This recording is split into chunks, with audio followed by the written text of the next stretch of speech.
Hi, everyone.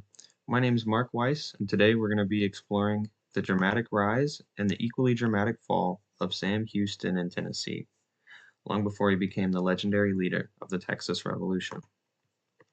His Tennessee years were full of ambition, controversy, heartbreak, and reinvention. They shaped one of the most complex political lives in American history. Sam Houston came to Tennessee as a young man after leaving home in Virginia. According to the Tennessee Encyclopedia, Houston ran away from home in 1809 and lived among the Cherokees for nearly 3 years. His time with the Cherokee deeply influenced him, culturally, politically, and personally. When he later returned to white society, he entered Tennessee life determined to prove himself. Houston's rise began on the battlefield. During the War of 1812, he fought bravely under Andrew Jackson. The TSLA biography records that Houston received severe wounds at the Battle of Horseshoe Bend. Now, his courage caught Jackson's attention, and that mentorship would change his future going forward. These wounds had nearly killed him, but they also gave him statewide fame and credibility, which he would use in his political career.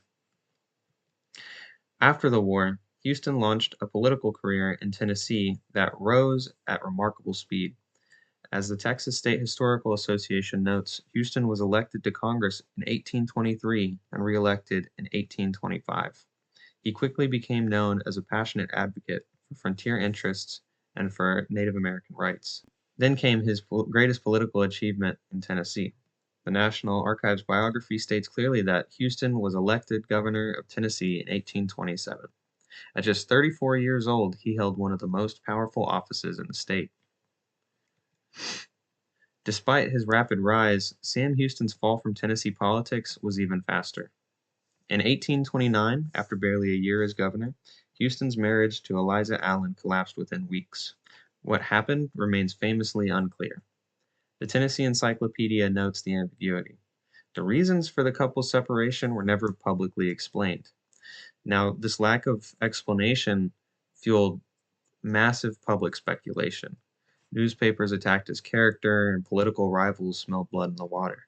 The scandal destroyed Houston's reputation so completely that he resigned as governor and left Tennessee in disgrace. According to the TSLA, Houston abruptly resigned the governorship on April 16, 1829, and left the state. Now, this was one of the most shocking political implosions in Tennessee history. After resigning, Houston returned to the Cherokee Nation, not as a runaway boy this time, but as an outcast leader seeking refuge. The Britannica biography states that Houston was adopted into the Cherokee Nation and lived there for several years. There he took on the Cherokee name Colone, meaning the raven. He traded furs, advocated for the tribe in Washington, and built the confidence he had lost in Tennessee. Sam Houston's story in Tennessee ends with his transformation.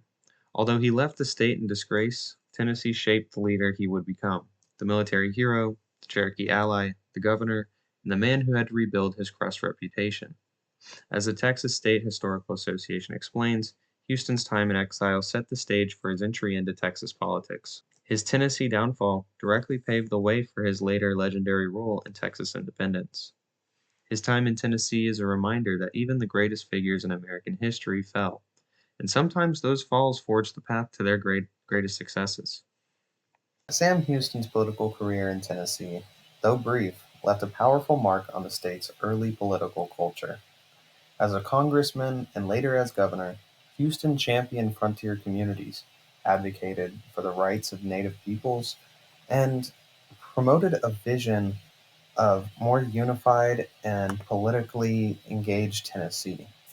The Tennessee Encyclopedia notes that during his rise, he quickly became one of the most prominent voices for Western interests, shaping policy debates beyond his years. Even after his dramatic resignation, Houston's legacy influenced those who followed.